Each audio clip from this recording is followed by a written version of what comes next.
So இப்போ வரைக்கும் நாங்கள் இந்த இடத்துல பண்ண செலவு வந்து விதநல் ஒரு 2000, அதுக்கப்புறம் உழவடிக்கிறதுக்கு ஒரு 7000, அப்புறம் ஆள் சம்பளம் ஒரு 3500. எவ்வளோ வருதுன்னு கணக்கு போட்டு பார்த்துக்கோங்க.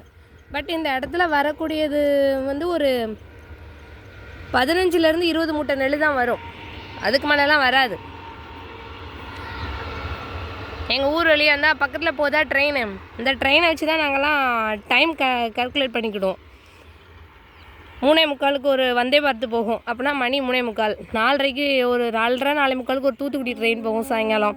அப்படின்னா அந்த டைமிங்கு. அப்புறம் 5 மணிக்கு அங்கேருந்து ஒரு வண்டி இந்த பக்கமாக போகும். அது என்ன வண்டின்னே தெரியாது.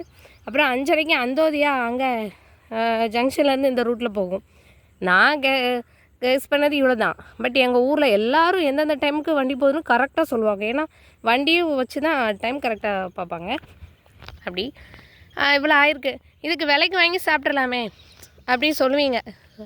அப்படி எல்லோரும் நினச்சா யார் தான் விவசாயம் பண்ணுவா என்ன?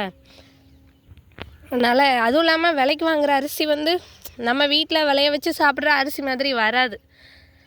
நல்லா சாஃப்டாக நல்லா இருக்கும். நம்ம வீட்டில் வச்சு விளைய வச்சு சாப்பிட்ற அரிசி வாட்டுக்கு போட்டு எடுக்கும்போது.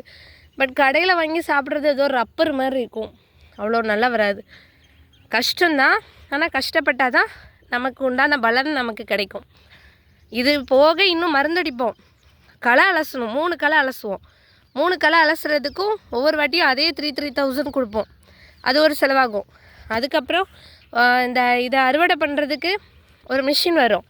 அவன் 1 மணி நேரத்துக்கு இவ்வளோ அப்படின்னு சொல்லி அவன் வேறு எடுத்துகிட்டு போவான். அப்புறம் இந்த அறுவடை பண்ண நெல்லெல்லாம் வீட்டில் கொண்டு போய் சேர்த்து மூட்டையாக அடுக்கணும். அவ்வளோ வேலை இருக்குது.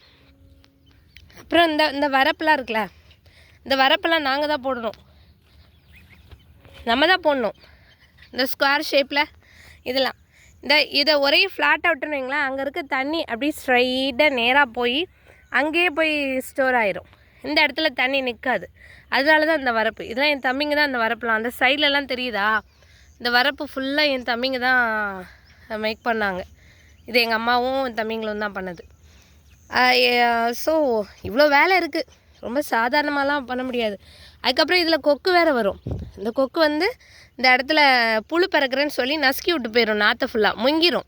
அதனால் டெய்லியும் காலையில் 6 மணிக்கும் சாயங்காலம் 6 மணிக்கும் வந்து கொக்கு பற்றணும். கொக்கு பற்றலைன்னா நாற்றை பூரா தண்ணிக்குள்ளே முக்கி போட்டு போயிடும். தேங்க்யூ.